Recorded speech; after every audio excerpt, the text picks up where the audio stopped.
Following up for you now, as we told you yesterday morning, a Colorado bill that would guarantee abortion rights is now headed to Governor Polis' desk after a final vote in the legislature. The Senate passed HB 22-1279 on a 2015 straight party line vote.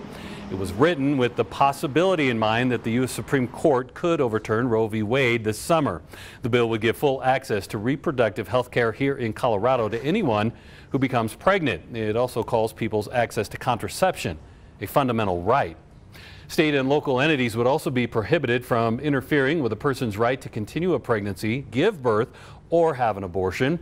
It's, of course, a highly disputed and contested bill with strong feelings and arguments on both sides. News 5's Ashley Portillo in studio this morning to break down what this bill would mean moving forward for those who believe in the right to life. Good morning, Ashley. Ira, good morning. So I spoke with the executive director of advocacy for children at Focus on the Family. For decades, that organization has fought for pro-life. Now, she says if and when this bill is signed into law by Polis, it would be the most radical abortion law here in the United States. But keep in mind that Colorado was actually the first state to legalize abortion in 1967. That was 6 years before Roe versus Wade. Therefore, Coloradans do have a history of protecting access to reproductive health care. But we sat down and spoke about the ramifications and what's at stake if this bill is signed into law.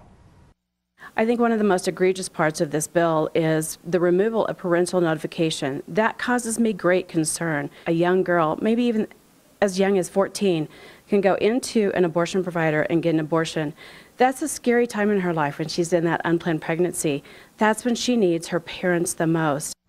Meanwhile, others say they are concerned that people might decide late in their pregnancies to terminate their pregnancies, even though they represent a small percentage of abortions. Now, the bill is sitting on Governor Polis' desk, and he is expected to sign it. So later in the newscast, we'll hear more about what Focus on the Family is doing moving forward. Ira. All right, an important perspective. Thank you, Ashley.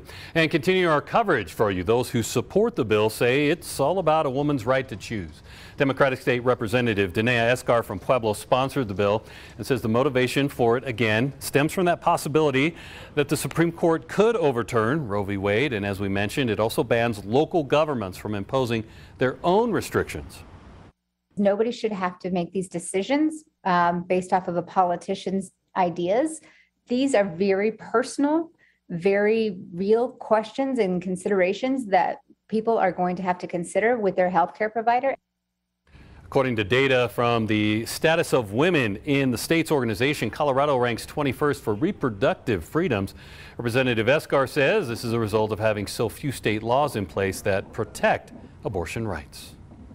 6:07 now. Investigators are